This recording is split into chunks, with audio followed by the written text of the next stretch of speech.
अस्सलाम वालेकुम dear students, hope you are doing well. अब हम क्वेश्चन नंबर 3 करेंगे एक्सरसाइज 1.1 का। क्वेश्चन नंबर 1 और 2 मैंने यहाँ पे वीडियो में पहले ही अपलोड कर दिया है, ठीक है, और इसका डिस्क्रिप्शन में आपको लिंक भी मिल जाएगा। क्वेश्चन नंबर 3 है express the following as a rational number p by q where p and q are integers and q's never be zero. यानी कि क्यू जो है वो हमारे पास जीरो नहीं होगा, क्योंकि आपके पास कोई भी नंबर जब जीरो से डिवाइड होता है तो वो अनडिफाइंड आंसर देता है। अब देखें, हमने लास्ट टाइम डिस्कस किया था कि ऐसे नंबर्स जो आपके पास टर्मिनेट हो जाए या रिकरिंग हो वो हमारे पास क्या कहलाते हैं, रैशनल नंबर्स। तो इसका मतलब ये वाला आपके पास क्या है, रैशनल नंबर। सबसे पहले इस वैल्यू को हम लेट कर लेंगे कि ये x के बराबर है, इसके ऊपर बार है तो बार का मतलब है कि ये 4 रिपीट हो रहा है, ठीक है। तो ये आपके पास, इसको आप इक्वेशन नंबर 1 का नाम दे देंगे। अब यहाँ पे दोनों तरफ हम मल्टीप्लाई करेंगे 10 से। अब यहाँ पे बच्चे आपने ये नोट करना है कि जहाँ पे पॉइंट के बाद आपके पास अगर एक डिजिट है तो हम 10 से मल्टीप्लाई करेंगे। अगर जैसे क्वेश्चन नंबर 2 है, इसमें 2 डिजिट है तो 2 से करेंगे। 3 डिजिट होंगे तो आप 3 से मल्टीप्लाई करोगे, यानी कि 3 0 यहाँ पे साथ में आप उसके लगाओगे। 10 से करेंगे। अगर आपके पास यहाँ पे 2 डिजिट है तो 100 से, अगर 3 डिजिट्स हैं तो फिर 1000 से करेंगे, ठीक है। तो इधर भी हमने 10 से मल्टीप्लाई कर लिया और इधर भी 10 से मल्टीप्लाई करेंगे तो पॉइंट जो है वो आपको पता है वो एक डिजिट आगे क्या होता है, मूव हो जाता है, और डिवाइड में वो एक डिजिट बैकवर्ड आता है, ठीक है। इधर मल्टीप्लाई किया 10x आ गया, इधर 4.44 आ गया हमारे पास। अब यहाँ पे आपके पास 10 है तो ये 1 डिजिट के साथ मैंने आपको बता दिया, 2 डिजिट्स हैं तो 100 और 3 डिजिट है तो 1000 के साथ।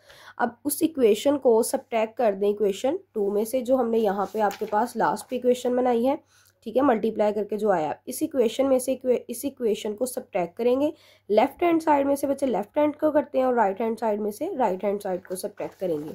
इसको सब्ट्रैक्ट किया तो यहाँ पे हमारे पास 4 आ गया, ठीक है। अब x की वैल्यू चूंकि हमने फाइंड करनी है तो ये 9 है, इधर 10 में से 1 आपके पास माइनस होगा तो यहाँ पे 9x आ जाएगा और ये डिवाइड किया तो 9 आ गया, ठीक है।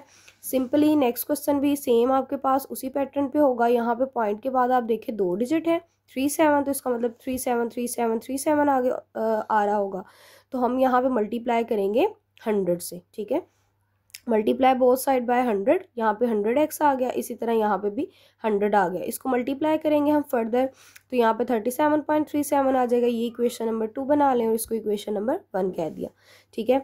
अब 100 में से अगर आप x माइनस करेंगे तो हमारे पास यहाँ पे 100 में से x को माइनस किया तो 99x आ गया, ठीक है। यहाँ पे 37.37 में से इसको माइनस करेंगे तो सिंपली 37 आ जाएगा। x आपके पास इधर रहेगा, 99 इधर मल्टीप्लाई हो रहा है, इक्वल के उधर जाएगा तो डिवाइड हो जाएगा। तो ये देखिए बच्चे आपके पास कौन सी फॉर्म बन गई है, p by Q, that is a rational number. Same इसी पैटर्न पे आपका नेक्स्ट क्वेश्चन है, ठीक है, ये भी अब आप ट्राई करेंगे। नेक्स्ट हमारे पास जो बच्चे क्वेश्चन नंबर 4 है, उससे पहले आप अपने पेज नंबर 7 पे आए। बुक के पेज नंबर 7 पे हमारे पास ये टेबल दिया हुआ है, ठीक है, जिसमें हमारे पास एडिटिव प्रॉपर्टीज़ और मल्टीप्लिकेटिव प्रॉपर्टीज़ बताई हुई हैं। अब इन प्रॉपर्टीज़ में दोनों में तकरीबन हमारे पास सेम सिमिलैरिटीज़ होती हैं, मतलब प्लस करें या मल्टीप्लाई करें तो वो एक ही जैसा हमें आंसर देती हैं।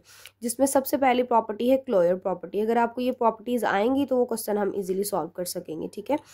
तो सबसे पहले क्लोयर है, क्लोयर का मतलब क्लोज होना। अगर आप दो नंबर्स को प्लस करो और वो उसी फॉर्म में आ जाए, यानी कि अगर मैं दो रियल नंबर्स लूँ और जो आंसर है वो भी रियल नंबर आए, जैसे 2 + 3 किया तो आंसर आया 5, 5 भी अब आपके पास रियल नंबर में आ रहा है, तो ये आपके पास क्या होगा, क्लोज हो जाएगा।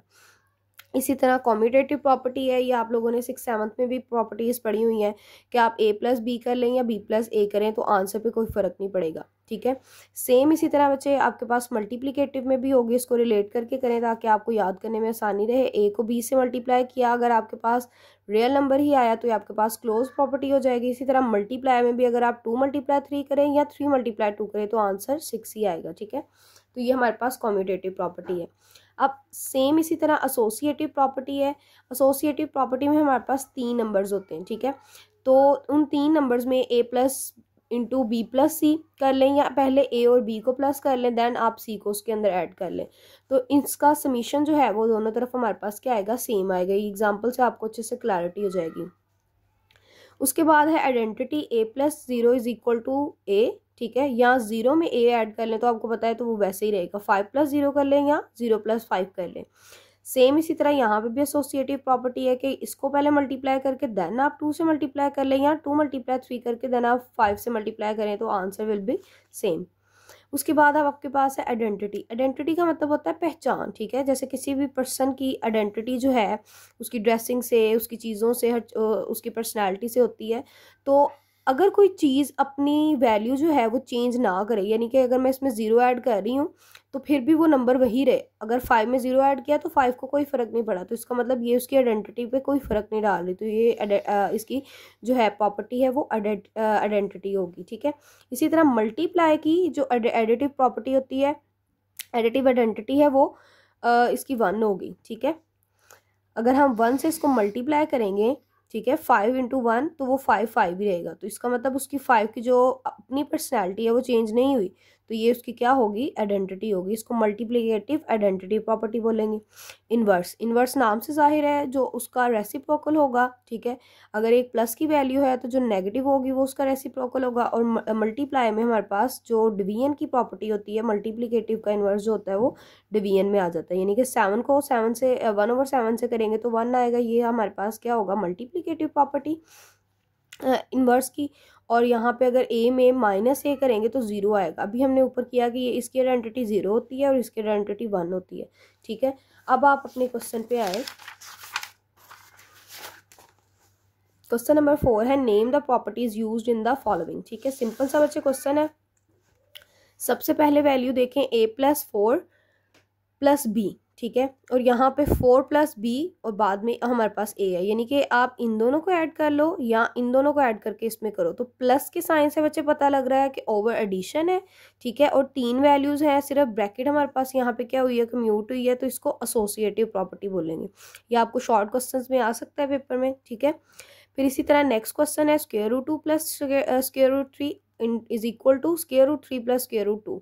तो दोनों में कोई फर्क नहीं है, अगर आप a + b कर लें, यानी कि आपके पास वही प्रॉपर्टी हुई a + b is equal to b + a, ठीक है।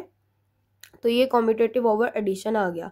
अब ये x -x है, अब -x बच्चे देखें, ये आपके पास इसका मतलब कौन सी इसकी प्रॉपर्टी बन रही है, इनवर्स की, ठीक है, एडिटिव इनवर्स, क्योंकि ये आंसर आपको क्या दे रहा है, 0 दे रहा है। सिमिलरली नेक्स्ट हमारे पास फिर अब यहाँ पे a into b plus c है is equal to AB + AC। अब यहाँ पे एक प्रॉपर्टी बचे लेफ्ट डिस्ट्रीब्यूटिव और राइट डिस्ट्रीब्यूटिव प्रॉपर्टी भी फर्दर हमारे पास यहाँ पे मौजूद है। यहाँ पे देखें a इज इंटू बी + सी कर लें, यानी कि a को अगर आप b से मल्टीप्लाई करें और a को c से मल्टीप्लाई करें तो इस वाली साइड का आंसर भी सेम आएगा और दूसरी साइड का भी। ये प्लस में भी एग्जिस्ट करती है और माइनस में भी, ठीक है। लेफ्ट साइड पे अगर आपके पास वैल्यू होगी, यहाँ पे हमारे पास लेफ्ट साइड पे है तो ये लेफ्ट डिस्ट्रीब्यूटिव प्रॉपर्टी होगी, और अगर ये आपके पास राइट पे मौजूद हो a + b इंटू सी हो तब भी सेम वही होगा, बस उसको हम राइट डिस्ट्रीब्यूटिव प्रॉपर्टी कहेंगे, ठीक है। तो ये हमारे पास कौन सी प्रॉपर्टी हो गई, लेफ्ट डिस्ट्रीब्यूटिव प्रॉपर्टी। इसी तरह नेक्स्ट में 0 ऐड हो रहा है तो ये एडिटिव आइडेंटिटी हो गया। 100 × 1 इज इक्वल टू 100 है, तो उसकी पर्सनैलिटी चेंज नहीं हुई तो आइडेंटिटी ही है, इसका मतलब ये भी, तो ये मल्टीप्लिकेटिव आइडेंटिटी आ गया। और यहाँ पे देखें 4 × 5 × 8, पहले इसको मल्टीप्लाई करेंगे देन इसको करेंगे, और यहाँ पे इन दोनों को पहले करेंगे मल्टीप्लाई, उसके आंसर को इससे करेंगे तब भी दोनों का आंसर सेम आएगा। तो ये कौन सी प्रॉपर्टी होगी, जैसे यहाँ पे ये एसोसिएटिव प्रॉपर्टी थी हमारे पास अंडर एडिशन, और यहाँ पे ये एसोसिएटिव प्रॉपर्टी अंडर मल्टीप्लिकेशन आ गई, ठीक है। और लास्ट क्वेश्चन है AB is equal to BA। तो यहाँ पे देखें A को B से मल्टीप्लाई करें या B को A से करें, 3 को 2 से मल्टीप्लाई करें या 2 को 3 से मल्टीप्लाई करें तो आंसर सेम होगा। तो ये हमारे पास कॉम्यूटेटिव प्रॉपर्टी अंडर मल्टीप्लिकेशन होगी, ठीक है।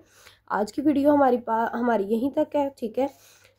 उम्मीद है आपको अच्छे से समझ आई होगी। तब तक के लिए अल्लाह हाफ़िज़।